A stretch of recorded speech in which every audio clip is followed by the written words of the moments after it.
Sara Gilson, the 43-year-old Oklahoma influencer and hairstylist, also known publicly as Sara Duffey, was killed inside her home on July 23. Owasso police say her estranged husband, Jeremiah Shawn Duffey, shot her and then died by suicide. The newest reporting now adds dispatch audio, protective order records, and statements from people closest to Sara. But one central question remains. How did a man who had been ordered away from the home return there before the fatal shooting? For verified entertainment updates without the rumors, subscribe to Startline Entertainment. The first 30 minutes of public attention focused heavily on Sara's social media post.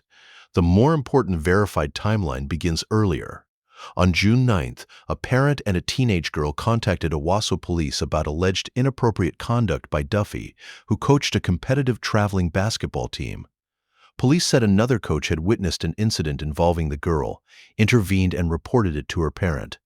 These were allegations under investigation, not findings reached after a criminal trial. Police said the reported incident occurred while the team was using an elementary school facility. The team and Duffey were not affiliated with the school district. Investigators also said the alleged conduct had reportedly occurred over time in more than one jurisdiction, creating a case that extended beyond a single local encounter. The jurisdiction then changed. Owasso police said Duffey was a member of the Osage Nation, and that the alleged incident occurred in Indian country. Because of those circumstances and the nature of the accusation, the matter was referred to the United States Attorney's Office for review under federal law. Local police said that referral ended their jurisdiction over that investigation. No publicly accessible charging announcement from federal prosecutors was located during this review. On June 10th, the teenager's mother sought a protective order on her daughter's behalf. Court filings described allegations that Duffey had kissed and touched the girl, contacted her through messages, invited her to a hotel room during a basketball trip, and offered her money to remain silent. Those statements came through a protective order petition and police reporting. Duffey died before the allegations could be tested in a criminal courtroom, so they must not be presented as convictions. Sara filed for her own emergency protective order that same day. According to records reviewed by multiple outlets, she alleged that Duffey possessed a gun, had threatened suicide, and had left after being confronted. He was ordered to leave the residence and remain at least 100 yards away from her. The temporary order was extended on June 23rd and was scheduled to remain in effect through August 24th.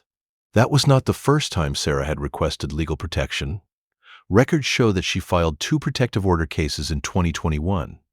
Both were dismissed after she did not attend the scheduled hearing. The records available through current reporting do not explain why she did not appear, and the dismissals should not be interpreted as proof that her underlying concerns were false. Then came the social media post that would circulate far beyond Sara's original audience. On July 11th, she participated in a TikTok trend built around pretending to be interviewed for a future documentary. In the text accompanying the video, Sara said she had learned that her soon-to-be former husband was a pedophile and indicated that she was not joking. That was Sara's public accusation, not a judicial determination. 12 days later, an emergency call was connected to Sara's home shortly after 11:15 p.m. The residence had a Collinsville mailing address but was inside Owasso's city limits, which explains why reports sometimes describe the location differently. Dispatch audio captures a dispatcher saying that a woman could be heard screaming and crying, followed by what sounded like a loud bang. Responding officers communicated that they had reached the home within minutes. There is one detail that should be reported cautiously. Some coverage says the initial domestic violence call came from Sara and that her son made a second call after reaching a neighbor's home. Other accounts describe a child in the residence as the person whose call first alerted authorities. What can be stated confidently is that dispatchers heard a distressed woman during a call associated with the residence, and police said a boy later reported from a neighboring home that his stepfather had shot his mother. When officers entered the home, they found Sara and Duffey dead from gunshot wounds. Owasso investigators concluded that Duffey had shot Sara before killing himself. Police described the matter as an ongoing murder-suicide investigation, meaning officers were still completing the formal reconstruction even after identifying the apparent sequence. The child involved in the emergency response was taken into protective custody and then released to an uninvolved parent. Because a minor directly witnessed or experienced part of this event, responsible coverage should not repeat identifying information, reproduce the child's call for entertainment value, or use the child's distress in a thumbnail. The active protective order immediately became one of the story's most important details. Police said no previous violations of the order had been reported before the shooting. That does not answer how Duffey reached the residence on July 23rd, how long he had been there, or whether anyone knew he had returned. Those questions remain part of the unresolved investigative timeline. It is also important not to claim that Sara's TikTok accusation was the proven motive for her killing. The timing is significant. The police report came in June, protective orders followed, Sara posted publicly on July 11th, and she was killed 12 days later. But investigators have not released a complete account establishing what Duffey was thinking or exactly what precipitated the shooting inside the home. The public timeline allows viewers to understand what happened before the violence. It does not establish every private motive behind it. Another open question concerns the federal referral. Owasso police said the earlier allegations involving the teenager were sent to federal prosecutors because of jurisdiction connected to Indian country and Duffey's tribal membership. The reports reviewed do not establish whether prosecutors had made a charging decision before his death, whether additional investigative steps were pending, or whether authorities had attempted to locate or arrest him through a federal process. The absence of a public charge must not be misrepresented in either direction.